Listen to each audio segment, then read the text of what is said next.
Retrouvez Ça va chez vous avec Vogelis, groupe Estoria. Habitez comme vous voulez.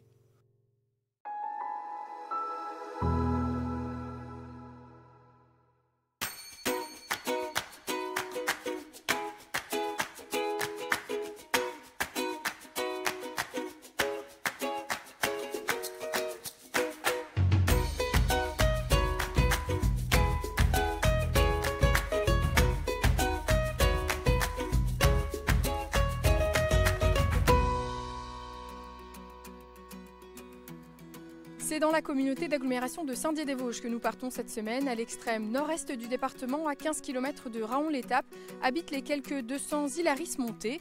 Nous partons comme d'habitude à leur rencontre et ils seront nombreux à nous accueillir à la chorale Chante Pleine autour de leur chef de chœur Jocelyne Mantovani. Nous découvrirons ou redécouvrirons l'importance d'une épicerie de proximité dans les villages avec Denis et Véronique Marquer. Mais pour débuter, nous sommes avec vous, Pierre Sarrazin. Vous êtes le maire de la commune depuis 2020. Un premier mandat pour vous. Pourquoi avoir voulu être maire d'Alarmont? Mon prédécesseur, qui était maire du village pendant plus de 30 ans, Dominique Aubert, n'a pas désiré poursuivre. Il désirait laisser la place aux jeunes. Il a 67 ans, j'en ai 66. Voilà le résultat.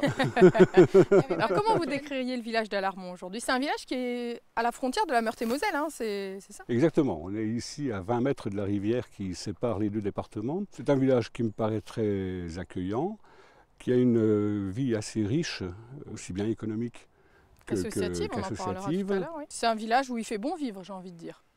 Je crois. Je crois. Il y a pas mal de maisons secondaires sur l'ensemble des habitations. Il y en a une moitié à peu près qui appartient à des gens qui viennent en vacances. Alors on reconnaît sur le blason de la commune des saumons, des croix d'or. Oui. Qu'est-ce qu'on peut dire sur ce blason? Ça date vraisemblablement de l'époque de la principauté de Salm. Les deux saumons sont encadrés par 4 croix de Saint-André, le tout de couleur dorée. À la différence de Senones, le blason de Senones qui est lui entièrement de couleur argentée. Et le nom des habitants, je le disais tout à l'heure en introduction, les Hilaris montés. Alors ça vient d'où? On peut penser qu'autrefois il devait y avoir un mont Hilar. Donc les gens sont très joyeux ici, à l'origine tout au moins, d'où le nom. D'où le nom Hilaris monté. Aujourd'hui 200 habitants à peu près, à quelques personnes près dans le village, et une petite vie économique et associative. 2 épiceries, on ira en voir une encore tout à l'heure. Oui. C'est plutôt un fait rare, j'ai envie de dire. C'est des choses qu'on tient absolument à conserver. Les épiceries, elles fonctionnent depuis au moins 100 ans l'une comme l'autre. Quant à la vie économique, artisanale et industrielle, il y a plusieurs entreprises de bâtiments, un électricien.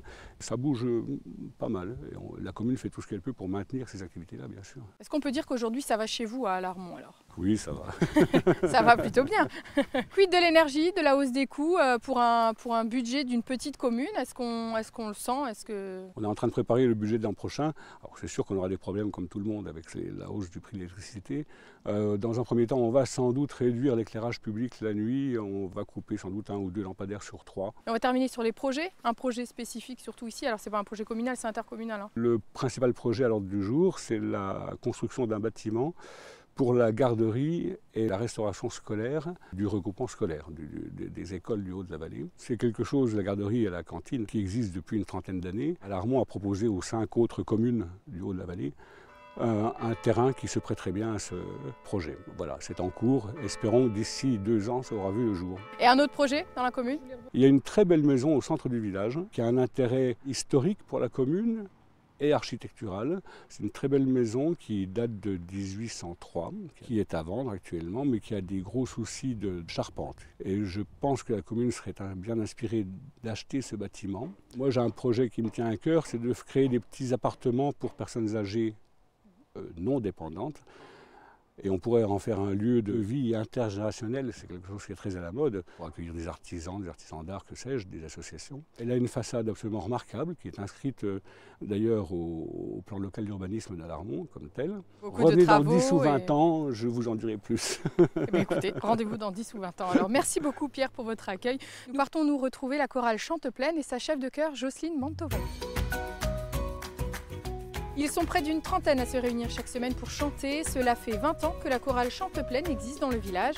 À sa tête aujourd'hui et depuis 11 ans, la chef de chœur Jocelyne Mantovani. Jocelyne, merci de nous accueillir. Nous sommes devant la salle Jeanne d'Arc. Alors, une chorale dans un village de 200 habitants. C'est plutôt rare, mais ça fédère aussi les villages aux alentours, c'est ça? Effectivement, ça fédère d'autres villages, notamment le haut de la vallée de la Plaine. Donc ça part d'ici jusqu'à Raon-sur-Plaine, Raon-les-Laux. Et puis même de l'autre côté de la rivière, c'est-à-dire la Meurthe-et-Moselle avec des gens de Badonvillers. C'est important, Voilà. c'est convivial avant tout, cette chorale? C'est convivial, oui, oui, oui. Il faut que ce soit avec bonne humeur. On est là vraiment pour se décompresser, se faire plaisir et puis y mettre tout notre cœur. Alors on parle beaucoup du vieillissement des chorales, de la difficulté de recruter des jeunes. Est-ce que c'est un constat que vous partagez aussi ici? Ah, c'est sûr, oui, effectivement. Bien qu'on ait recruté un jeune guitariste qui est là et qui trouve sympa et qui découvre des anciennes chansons qu'il ne connaissait pas, quoi. Voilà, non, mais c'est vrai que c'est très difficile. C'est très difficile. Tout comme la parité homme-femme dans les chorales. Tout à fait, oui, les hommes sont en petit nombre. Hein, oui. Alors plus de 20 ans que cette chorale existe. Comment elle s'est créée? Est-ce qu'on le sait? Alors je pense qu'au départ c'était une autre association qui s'appelait donc Vivalet qui a créé cette chorale. Au départ c'était un peu des chants religieux et puis ça s'est estompé, c'est devenu des chants populaires, quoi. Et justement, voilà. Quel est votre répertoire aujourd'hui? Alors c'est très varié puisque nous pouvons chanter des chansons très anciennes de Bourvil, enfin d'Yves Montand et puis alors un peu moins anciens, donc de Jodassin, de Michel Delpech, et puis maintenant on chante vraiment du récent, des HK, les Saltimbanques, les Trois Cafés Gourmands, Mentissa, enfin... voilà, c'est vraiment très varié, il y en a pour tous les goûts. Il y en a pour tous les goûts, voilà, parce qu'on voudrait satisfaire le plus grand nombre de publics et donc on essaye de se mettre aussi un petit peu à la page, quoi. Comment ça se passe les répétitions? Alors les répétitions, c'est tous les lundis après-midi, de 17h à 19h à peu près. Et bien souvent, ça se termine par un pot. Pour la convivialité. Pour la convivialité, voilà. Et alors on chante tous ensemble à l'unisson? On chante à l'unisson, voilà. Parfois, on a deux voix quand il y a des chants qui peuvent s'y prêter, et puis voilà. Mais c'est surtout à l'unisson.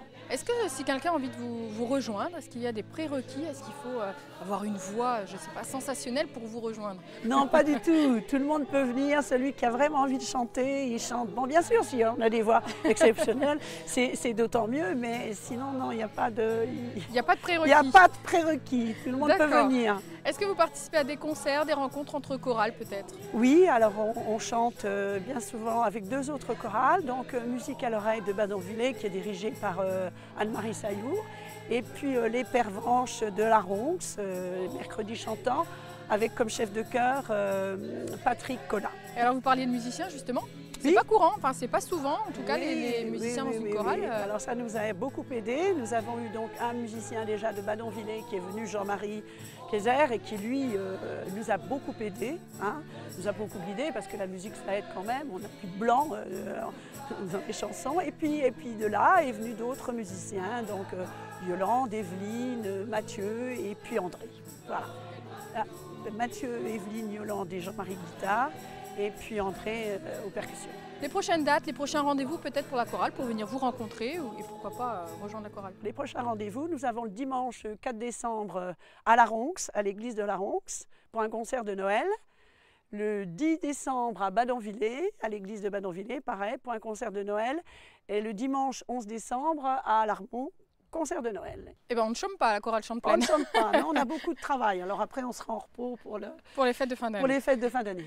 Merci beaucoup Jocelyne en tout cas pour votre accueil. Nous partons à la rencontre de nos derniers invités, direction l'épicerie du village avec Denis et Véronique Marquet. Cela fait 35 ans que Denis et Véronique accueillent des habitants et des touristes de passage dans leur commerce de proximité, l'un des derniers avant le col du Donon. Denis, merci de nous accueillir dans votre commerce de proximité. Plus de 35 ans d'activité. Oui. 35 ans que vous tenez ce commerce de proximité. Et pourtant, sur le papier, ça n'a pas l'air forcément très simple dans un village de 200 habitants. Oui, non, c'est difficile, c'est vrai. Il faut sans arrêt se battre, il faut penser à évoluer en permanence, il faut investir en permanence. Il faut se renouveler en permanence, c'est tout. Mais si vous êtes là encore 35 ans après, c'est qu'on a réussi, absolument. Alors, on connaît la fragilité des petits commerces dans certains villages. Ici, vous pouvez compter sur qui? Les habitants, les touristes? Oui, il y a une bonne partie des habitants qui nous font confiance, heureusement. On a une bonne réputation sur certains produits, sur la vente, c'est vrai. Et il y a un service énorme puisqu'on est ouvert 24 heures, je dirais sur 24 quasiment, puisqu'on est ouvert de 7 h du matin à 19 h 30 le soir. Et jour férié, on n'a qu'1 jour de congé. On prend des vacances très rarement. C'est quasiment 1 fois tous les 3 ans, donc c'est facile comme ça. Justement pour éviter de faire une coupure au niveau des distributions de pain dans la vallée. Parce que je réalise également une... C'est ça, parce que vous faites aussi une tournée de pain dans la vallée pour compléter l'activité. Voilà, pour compléter l'ensemble. Donc sur quel village alors vous passez? Alors je fais Vexin-Court, je fais Luvigny, je fais Raon-sur-Plaine et Raon-les-Loups. Et Celles-sur-Plaine. Ouais, toutes des communes qui n'ont plus de... Exactement. Parce que ici, le pain, c'est vous qui le faites? C'est moi qui fabrique. Vous avez Tout est fabriqué sur place. de... Voilà, je suis boulanger, pâtissier, confiseur, chocolatier. D'accord. Depuis l'âge de 16 ans. Ok, donc c'est un atout indéniable dans un village d'avoir encore une boulangerie et ce service. Et je fais tout seul, j'ai pas de personnel. Hein. À l'arrière, c'est moi le maître d'œuvre.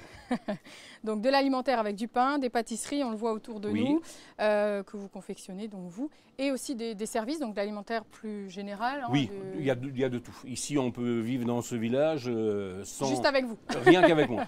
Il y a tout, il y a le tabac, le gaz, l'essence, les produits frais, tout. Élargir son offre, c'était primordial pour pouvoir continuer à tenir le coup? Absolument. D'ailleurs, au niveau des douanes, tous les ans, on remplit un papier et ils sont étonnés par le nombre de services qu'on peut rendre de proximité. Il dit que c'est inimaginable de voir un truc comme ça. Là, le monsieur, à chaque fois, il est étonné. Et une station-service, vous en parliez tout à l'heure, 2 pompes dont vous êtes le propriétaire. Je suis le propriétaire. Et dont vous avez... Qu'on a renouvelé cette année, de nos propres moyens, hein, sans investissement ni subvention. Justement pour ne pas faire une coupure, une cassure dans la vallée, parce qu'on est les derniers, il n'y a plus que nous.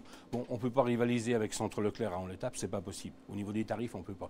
Ils ont des débits qui sont beaucoup plus importants. Bien sûr. C'était important qu'on continue dans ce domaine-là, pour les tronçonneuses, les mobylettes, les voitures, les entreprises, les communes qui viennent se ravitailler chez nous, c'est très important. Combien de litres environ par semaine? Environ 2000 litres par semaine. Ce qui est déjà plutôt conséquent dans un village. C'est une station qui ne coûte pas d'argent, qui ne rapporte pas d'argent, qui ne coûte pas d'argent. C'est le principal. Et aujourd'hui, vous vous approchez de l'âge de la retraite? Oui, là j'aurai 60 ans bientôt. Donc l'année prochaine, fin d'année prochaine, je pense que l'année 2023 sera notre dernière. Hein. Donc s'il y a des amateurs, ma foi. Cherchez un repreneur. On cherche un repreneur, on est prêt. Parce que vous, quand vous avez repris il y a 35 ans, ça appartenait déjà, c'est une activité qui tournait déjà. Oui, mais il n'y avait déjà. rien. Tout était dans un état d'élabrement total. On a tout racheté, tout est neuf. Tout ce qui est frigo, congélateur, tout est neuf. Même, je vous dis, même la station-service est neuve, tout est en plan. Quelles sont les qualités alors pour le repreneur? Qu'est-ce qu'il lui faut? Il faut qu'il soit travailleur et puis organisé. Écoutez, le message est passé. Merci beaucoup, Denis, pour votre accueil.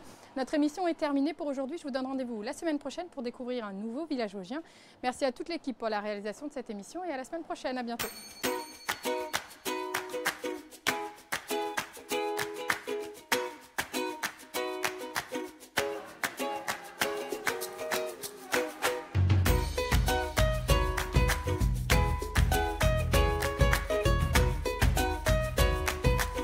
Bonsoir la soupe au chou. Bientôt la 100e, les gars.